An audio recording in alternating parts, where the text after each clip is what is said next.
आम्ही सभागृहामध्ये बोलावं ती यादी सुद्धा दादा तयार करून द्यायची. अरे ही सगळे आमदार आहेत, तरुण आमदार, यांना बोलायचंय. रात्री 11-11, 12-12 वाजेपर्यंत आमचं बोलणं होत नाही तिथपर्यंत थांबायचे. आमच्यासाठी वाढीव डबा मागवायचे घरून आणि बसायचे की नाही मुलं अजून बोलायची राहिली आहेत. आणि जो कोण चांगलं बोलेल त्याला म्हणायचे हे चांगलं बोलला, आणि जे कोणाचं जरा चूक झाली असेल त्यांना म्हणायचे पुढच्या वेळेला बोलताना दुरुस्ती कर. इतकं बारकाईने त्यांचं लक्ष असायचं आणि मला खूप शिकायला मिळालं. म्हणजे त्यांच्या स्वभावातला एक मोकळेपण असा होता की कुठलंही एज ग्रुप हा दादांसोबत रिलेट करायचा. अगदी तरुण पण दादांचे फॅन, ज्येष्ठ पण दादांचे फॅन, महिला फॅन फॉलोईंग पण फार खूप वाढली होती, वाढलेलं होतं. खूप प्रचंड. आणि लहानातल्या मुलाला पण वाटायचं दादांसोबत फोटो काढावा. अगदी सहज सगळे आजीदादाच म्हणायचे त्यांना.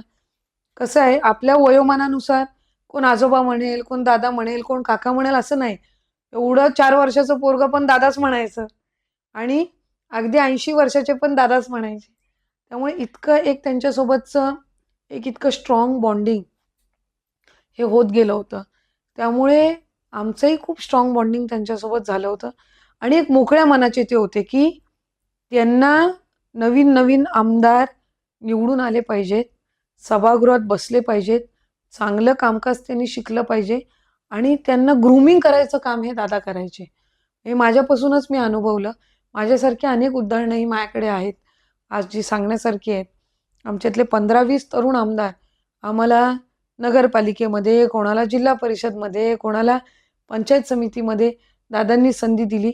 आमदार म्हणून त्याला कॅन्डिडेट म्हणून तयार केलं आणि मग त्याला उमेदवारी दिली, त्याला आमदार केलं आणि त्यांना चांगल्या पद्धतीनं मतदारसंघामध्ये ताकद दिली की त्याला दुसरी टर्म पण लढवता यावी.